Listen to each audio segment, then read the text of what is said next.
Well, you know, I think there's been a rough track record of movies based on video games. So for me as a challenge, I really wanted to try and find a way to make a great movie based on a video game. I was a fan of Warcraft for a very long time, so that was one opportunity. And I think, you know, the sheer spectacle of it was another opportunity. Is how could I open up the genre of fantasy, which up until this point has really been dominated, rightly so, by Peter Jackson's first Lord of the Rings trilogy.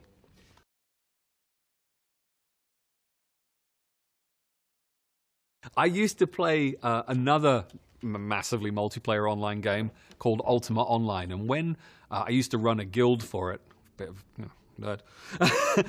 But when we moved from Ultima Online to World of Warcraft, basically the people who I played with all kind of split up into the two camps, and there was a bit of a Sophie's choice for me of having to decide which side I would end up on. I can't give you the answer, but my T-shirt's probably a little bit of a hint.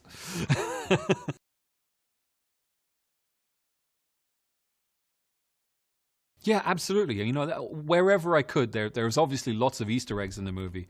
But on a cinematic level, there was kind of opportunities, I think, to visually add little moments where they were callbacks to what you might have seen in the game. So there's a couple of interesting shots where they kind of either match moments from cinematics in the past of Warcraft games, or just very specific.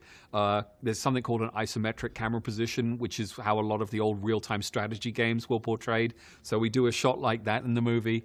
But then beyond the whole gaming side of things, sorry, I've just got running off on a tangent now, but Sergio Leone westerns were absolutely something that was very much in the forefront of my mind as to what I wanted this film to be. So there's a lot of inspiration from Once Upon a Time in America and Once Upon a Time in the West, and trying to add spaghetti western elements to the movie.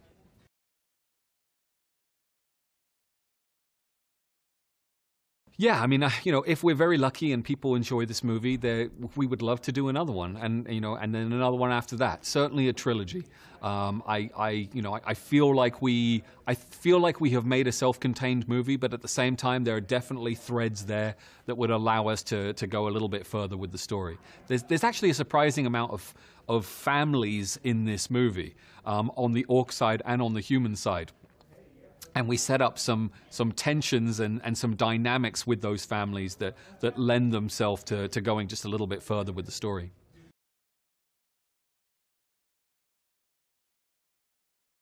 I think the fact that I wanted to tell the orc story as well as the human story and treat them as heroes is probably what won me the job. You know, when I became involved, you know, obviously there was this stall that had happened with the film not moving forward, and I came in and pitched my version, and it was exactly that. You know, let's treat the orcs and the humans with equal empathy, and that very much, I think, clicked with what Blizzard always saw their game as. And it makes total sense. When you play the game, you can play as humans or you can play as orcs. You can play as just about any race in the game. And I think that idea that no matter what side you're on, from your perspective, you're the hero, that's Warcraft.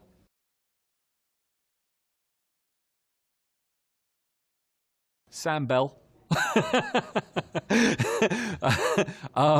Yes, absolutely. From Warcraft, it's Durotan. Durotan and his wife Draco, who was pregnant at the time, and my wife will be giving birth next month when the film comes. Well, my wife will be giving out when the movie comes out.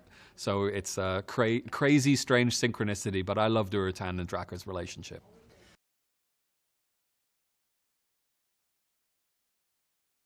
Not as much as I would have liked.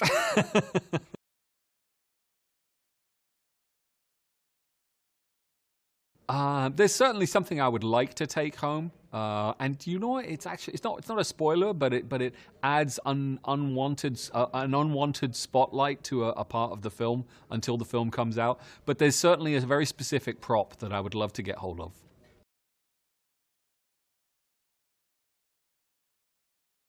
He can have the Doom Hammer. There's something else I'm after.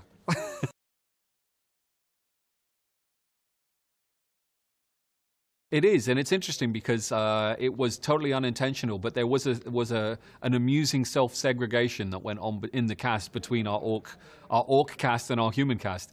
I think it was just the nature of the work that they had to do. The orcs were all in the silver pajamas, and I think that added a lightness and a humor to their experience that maybe the humans wearing their armor and their costumes didn't have. So there was that separation between the two. But I think my job was so constant and so busy.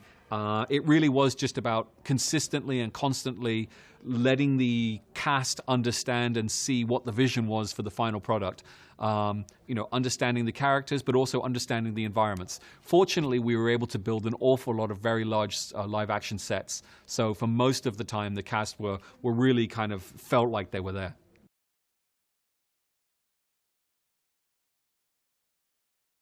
I'm not sure I was ever up late enough. The thing about actors is that when the day's done, they get to go and relax and have fun. I don't. I have to get ready for the next day's shooting.